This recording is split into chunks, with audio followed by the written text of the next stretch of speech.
Olá a todos, vídeo novo aqui para vocês. Hoje eu vou falar para vocês sobre o sistema nervoso, ou melhor dizendo, tecido nervoso. Então eu vou nesse primeiro momento classificar o tecido nervoso estruturalmente falando e posteriormente a função dele e a fisiologia do sistema nervoso propriamente dita, tá? Então, a gente sabe que o sistema nervoso ele é constituído por neurônios e por células da glia, ou também chamadas de neuróglia, tá? As neuróglias, elas constituem a maior parte, né, do que a gente chama, por exemplo, de encéfalo, né? Ou seja, o que está na nossa cabeça, o que está no que a gente conhece como cérebro, é justamente a neuróglia, tá? E elas têm uma função de nutrir que, e reparar terminações dendríticas de neurônios que foram acometidos, tá? Então, o sistema nervoso, em sua característica principal, ele é o responsável pelo ajustamento do organismo ao seu ambiente, tá? Então, a função do sistema nervoso é perceber, identificar todas as condições ambientais externas e traduzir esses sinais, tá? Essa estrutura de um neurônio, né, ou nervo propriamente dito, né? Embora exista uma diferença em relação à função de neurônio e nervo, a estrutura é a mesma, basicamente, tá? Embora nervo esteja associado mais a uma função de coordenação de impulso elétrico e neurônio mais sináptica, né? Neurotransmissor, enfim, a gente pode relacionar um ou outro, né? Nervo ou neurônio. Então, um neurônio clássico, ele é formado pelos dendritos, que são essas ramificações, esses prolongamentos, tá? Que é o que comunica um ao outro e a superfície de um tecido, né? O corpo celular, onde nós temos o núcleo, e os axônios, onde nós temos todo esse fio, né? Entre aspas, esse fio condutor, né? Os axônios, eles são os prolongamentos, o que confere maior tamanho ao neurônio. E os axônios, eles são revestidos por células da glia, né? Por exemplo, as células de Schwann, formando essa bainha de mielina aqui, ok? As fibras nervosas, né, chamada fibra nervosa, é dendrito e axônio. O axônio ele está revestido por únicas ou múltiplas dobras, né? E por células da glia chamadas células de Schwann, tá? E oligodendrócitos, tá? Então, as células de Schwann a gente encontra mais nos nervos periféricos e os oligodendrócitos é no sistema nervoso central, no encéfalo, tá? Esses materiais que envolvem o axônio são as chamadas bainhas de mielina, tá? Então, essa é uma figura de um neurônio clássico, né? As ramificações, que são os dendritos, o corpo celular, e os oligodendrócitos revestindo o axônio, né? Então, isso aqui em azul é a bainha de mielina, tá? A bainha de mielina, ela atua como um isolamento elétrico para não deixar o axônio ser degradado na produção desse estímulo, ou seja, ele queimar. Ele aumenta a velocidade da propagação do estímulo nervoso, que é saltador, a nível do axônio, tá? E então, por exemplo, na esclerose múltipla, ocorre a degradação dessa bainha de mielina. Graças a essa perda da bainha de mielina, não graças no sentido bom, né, mas devido à perda dessa bainha de mielina, ou seja, essa desmielinização, mielinização, tem-se a perda progressiva da coordenação nervosa, porque você perde a capacidade de conduzir bem os impulsos nervosos, tá? A classificação dos neurônios quanto ao tamanho e forma do seu prolongamento pode ser multipolar, tá? Aqui, muitas ramificações dendríticas ou ramificações axoniais. Bipolares, possuem apenas um dendrito e um axônio, ou pseudo-unipolar. Possuem um único prolongamento próximo ao corpo celular, mas este logo se divide em dois, dirigindo-se um para o ramo da periferia e o outro para o sistema nervoso central, que é este aqui. Então aqui eu tenho um corpo celular e o axônio ramificando para duas extremidades distintas, tá? A classificação dos neurônios quanto à função motor ou eferente. O que o motor ou eferente faz? Conduz o impulso nervoso do sistema nervoso até o órgão efetuador. Sensitivo ou aferente, recebe o estímulo do meio e conduz até o cérebro. Então eu tenho o cérebro, o que sai do cérebro para o tecido, motor. O que sai do tecido em direção ao cérebro, aferente. E existe o neurônio associativo, ou seja, uma ponte entre os dois. Ou seja, eles estabelecem conexões entre os neurônios sensitivos e motores. Potencial de repouso. E aí nós vamos falar da bomba de sódio e potássio, que é um transporte ativo secundário. Tá? Por quê? Porque o transporte ativo secundário ele usa energia do íon, né? O gradiente, a polaridade do íon, tá? A carga do íon. Tá? Então, nesse estágio, o neurônio se encontra polarizado. A superfície interna da membrana plasmática mantém-se eletricamente negativa em relação à externa, então aqui é a parte interna da membrana. Então ela é negativa em relação à externa. Isso se deve à bomba de sódio e potássio, que bombeia ativamente íons sódio para fora e potássio para dentro. Quando um neurônio ele é devidamente estimulado, a membrana se torna permeável ao íon. Então essa permeabilidade ela se dá pela mudança tridimensional do formato de algumas proteínas de membrana, permeáveis a esses íons. Momentaneamente, uma determinada região do neurônio torna-se despolarizada, ou seja, a região intracelular passa agora a ser positiva, como está mostrando aqui, e a interna, extra, se torna negativa. Tá? A entrada de íons sódio é interrompida e ocorre a saída de potássio. Isso faz com que o neurônio volte ao estágio normal de potencial de repouso. O restabelecimento do potencial de repouso é chamado de repolarização. A área que se despolarizou estimula a área adjacente a se despolarizar também. E o estímulo ele é conduzido. Tá?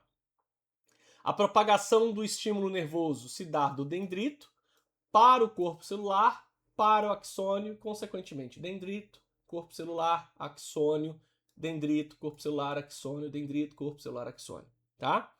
Estímulos captados pelos dendritos, eles geram um impulso nervoso que percorre todo o axônio até chegar às suas extremidades. Ok?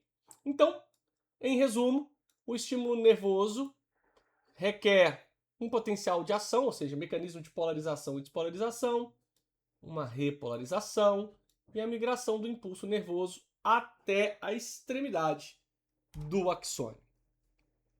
Essa condução, como eu disse para vocês, ela é saltatória. Como a bainha de mielina ela não é contínua e ela forma alguns espaços aqui que não tem essa bainha de mielina, que são chamados nódulos de Ranvier, isto facilita o movimento mais ágil do impulso, que vai ocorrendo em saltos. Tá?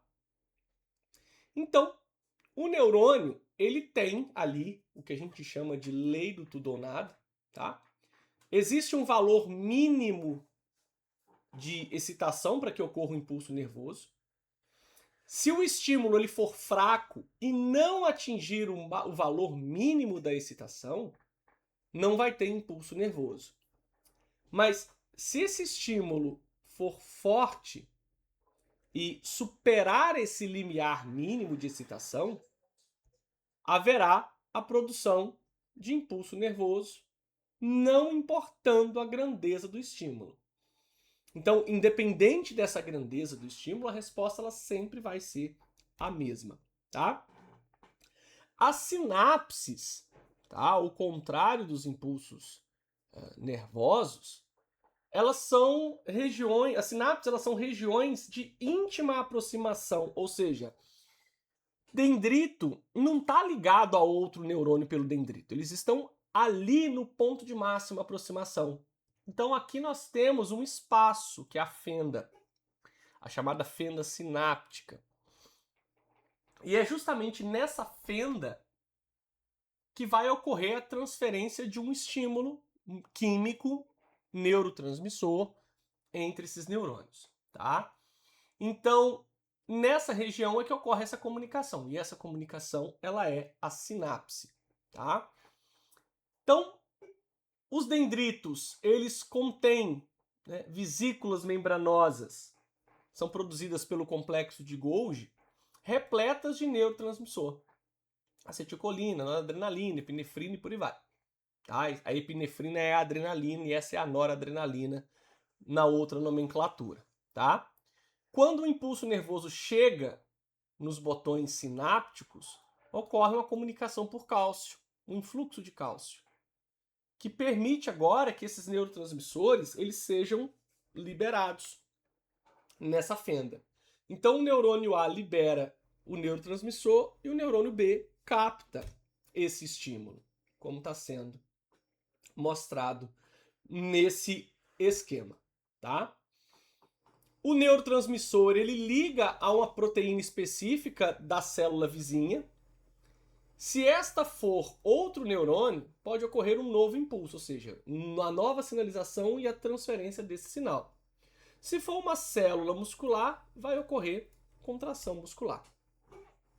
Ao ser liberado na fenda sináptica, os neurotransmissores eles se ligam aos seus receptores específicos, ou seja, proteínas de membrana. Tá? A proteína de membrana ela vai se abrir para passagem de sódio, os quais irão causar a despolarização da célula pós-sináptica, dando prosseguimento à condução do impulso nervoso. Tá? Então, a sinapse nada mais é que uma comunicação química entre os neurônios. Tá? As sinapses entre os neurônios e as células musculares são chamadas de junções neuromusculares ou placas motoras. Células da glia ou neuróglia, tá? Elas são células que proporcionam suporte e nutrição aos neurônios. Oligodendrócito, qual é a função? Revestimento dos axônios, formação da bainha de mielina dos neurônios presentes no sistema nervoso central. Células de Schwann, revestimento do axônio, formando a bainha de mielina dos neurônios presentes nos nervos periféricos. Astrócito, manutenção do sistema nervoso, nutrição e sustentação dos neurônios. Micróglia, defesa, ou seja, realiza fagocitose, inclusive fagocitose de neurônios defeituosos ou neurônios com placa beta-amiloide, né, causando aí uma velocidade maior de degradação desses neurônios. Pessoas com essa degradação mais acelerada são a causa básica causadoras do Alzheimer, né? Porque as pessoas com Alzheimer elas têm uma impregnação de proteína beta-amiloide nos neurônios e eles são mais rapidamente degradados, numa velocidade maior, né? Então, pessoas com síndrome de Down tendem a ter mais Alzheimer porque o ciclo, né, da produção dessas proteínas, principalmente o resíduo de proteínas sinápticas e de neurônios que formam essa placa beta-amiloide, estão no cromossomo 21, tá? Epidemócito reveste todo o sistema nervoso central. E agora, propriamente falando, nós temos a fisiologia do sistema nervoso, tá? O sistema nervoso ele é dividido em central e periférico. Então, peço a vocês que vão fazendo essas pausas no vídeo, tá? Peço a vocês que façam as anotações, tá? Para vocês não perderem essa. Isso vai ser muito importante para vocês. Então, o sistema nervoso central, ele é dividido em encéfalo e medula. Quem é o encéfalo? Cérebro, praticamente 90% do encéfalo, cerebelo e tronco encefálico. Quem é o tronco encefálico? Mesencéfalo, ponte e bulbo, tá? Sistema nervoso periférico são os 12 pares de nervos cranianos e os 31 pares de nervos raquidianos, que estão na nossa medula vertebral, tá? E as terminações nervosas. Então aqui nós temos o encéfalo, cérebro, cerebelo e tronco. Nós, em humanos, ele pesa aproximadamente 1,4 quilos, tá? Está localizado na caixa craniana e nós vamos dividir o encéfalo em 3 partes: o cérebro, cerebelo e o tronco, ok? O cérebro, cerca de 90 a 95% da massa encefálica, uma superfície preguiada para aumentar a superfície de contato com o meio. Ele é dividido em 2 hemisférios, esquerdo e direito. Então, o hemisfério direito controla as funções do lado esquerdo e o esquerdo as funções do lado direito. E nós vamos dividi-lo em 2 partes: o córtex, que é a substância cinzenta. Então, toda essa substância que está aqui ao redor é a substância cinzenta. E a região interna, que é a substância branca, que é o dendrito e o axônio. Cada uma dessas pregas, ou dessas dobras, dessas invaginações, ela vai ser responsável por uma função bem específica. Então, logo, existe pessoas que podem ter uma sensibilidade maior a uma área do que a outra. Uma área pode ser mais desenvolvida do que a outra, uma área pode ser mais estimulada do que a outra. Tá? Eu, se puder aqui dar a minha opinião, eu não acredito nessa questão do superdotado, falar uma pessoa superdotada. Não, ela tem um hiperfoco, né? Então, uma pessoa ela tem muita facilidade para música, então ela tem um hiperfoco para música. Então eu acho muito mais a questão estimulatória em relação ao desenvolvimento e aos fatores também ambientais do que simplesmente falar que uma pessoa nasceu com essa superdotação, ok? No cérebro nós temos o tálamo e o hipotálamo, tá? que estão presentes na região inferior do cérebro. Então, o tálamo, ele reorganiza os estímulos nervosos e ele está ligado à percepção sensorial, ou seja, à consciência. Tá? O hipotálamo regula o equilíbrio corporal, como temperatura, apetite, balanço hídrico, controle da hipófise e outras glândulas. Tá? Então, córtex, e aqui nós temos o diencéfalo, tudo isso aqui. Tá? A hipófise está aqui, ó. Adenohipófise e neurohipófise, tá? Então aqui eu tenho o tálamo, o hipotálamo, tá? São as regiões do cérebro, tá? Cerebelo, responsável pelo equilíbrio do corpo, tônus e vigor muscular, orientação espacial e coordenação dos movimentos. Aqui está o cerebelo. Tronco encefálico, aqui ao lado da hipófise. O hipotálamo está aqui, a hipófise aqui, e aqui nós temos o tálamo, tá? Então, o tronco encefálico está aqui, então, mesencéfalo, ponte e o bulbo encefálico. Mesencéfalo, recepção e coordenação da contração muscular e postura corporal. Ponte, manutenção da postura, equilíbrio do corpo e tônus muscular. Bulbo, controle dos batimentos cardíacos, movimentos respiratórios e controle da deglutição. Medula espinhal, ou seja, que está tudo aqui dos 31 pares de nervos que emergem das vértebras corporais. Lembrando que as vértebras sacrais não emergem nervos, né?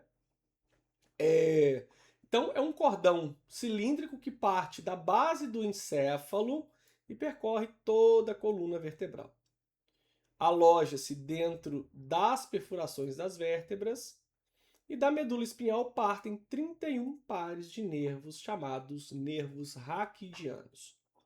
A função da medula é receber as informações de diversas partes do corpo e enviar para o encéfalo aferente e responsável pelo arco ou ato reflexo, que é um nervo associativo, né, que faz uma ponte entre o motor, então cérebro-tecido, e do tecido-cérebro, tá? Então a medula espinhal ela é capaz de elaborar respostas rápidas em situações de emergência, sem a interferência do encéfalo. Isso é função do reflexo medular, ou seja, do nervo associativo, tá? As meninges são membranas delicadas que revestem e protegem o sistema nervoso central, então elas são formadas muito por os epidemócitos. Nós temos a dura mater, a pia mater e a aracnoide. Tá? A dura mater ele é mais externa. Tá? A aracnoide ela é mais mediana e a pia mater é que está de fato em contato com o tecido neuronal. Tá? O sistema nervoso periférico, então, é o nervo, gânglios nervosos e terminações nervosas. Então, o que são os nervos? Né? É o neurônio, em suma. Tá? Mas, se a gente puder classificá-lo ali de uma forma bem específica, né? São vários axônios de um neurônio envolvido por tecido conjuntivo. Tá? Transmitem mensagens de várias partes do corpo para o sistema nervoso central ou destes para as regiões corporais. Tá? Quanto ao tipo de neurônio, como já foi falado, sensitivo ou aferente, motores ou eferentes, então cérebro, tecido, motor, do tecido para o cérebro sensitivo, tá? Misto, tá? É que tem nervos associativos entre eles, tá? Quanto à posição anatômica, craniano, 12 pares, que controla os movimentos finos das expressões faciais, e os raquidianos ou os espinhais são 31, que emergem na coluna vertebral, tá? Os gânglios nervosos são aglomerados de corpos celulares de neurônios encontrados fora do sistema nervoso central. As terminações nervosas, vamos pensar no estímulo do tato, captam estímulos do meio interno ou externo e os levam para o sistema nervoso central. E o sistema nervoso periférico ele pode também ser dividido em sistema nervoso voluntário ou somático, que está relacionado às ações conscientes, como andar, falar, pensar, movimentar o braço, e o sistema nervoso autônomo, ou chamado visceral, que são as ações inconscientes, então controle da digestão, batimento cardíaco, movimento das vísceras, etc. Este aqui, o autônomo, ele pode ser subdividido em simpático ou parasimpático. Então, vamos lá. Sistema nervoso somático. Nervo motor, que conduz impulso do sistema nervoso central à musculatura esquelética. Então, é determinado por ações conscientes. Então, sistema nervoso central, nervo, músculo. Já o sistema nervoso autônomo, como dito, simpático e parasimpático, ele é constituído por nervos motores que conduzem impulsos do sistema nervoso central à musculatura lisa de órgãos viscerais, músculos cardíacos e glândulas. Tá? Então, o sistema nervoso periférico, ele pode ser pré-ganglionar, ou seja, corpo celular dentro do sistema nervoso, ou pós-ganglionar, que é o corpo celular dentro do gânglio. Tá? Além disso, o sistema nervoso autônomo em duas partes, simpático e parasimpático. O sistema nervoso simpático ele prepara o organismo para o estresse e o parasimpático estimula a atividade relaxante, ou seja, em repouso. O simpático e o parasimpático são antagônicos. Então, se você sabe o que o simpático faz, o parasimpático, então, ele fará o contrário. tá?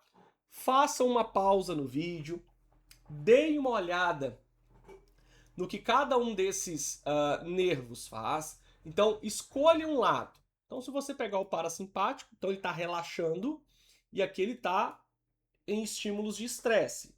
Tá? E quando eu falo estresse, você ficar com raiva, coisa do tipo. É um estímulo, por exemplo, batimento cardíaco acelerado. Tá? Porque você está estressando o organismo, por exemplo, correndo. Né? Então, se você souber o que um destes aqui faz, é só você saber que o outro faz o contrário. Tudo bem? E existem pequenas diferenças entre esses sistemas nervosos, né? Então, se a gente for parar, por isso que é interessante vocês fazerem ali alguns resuminhos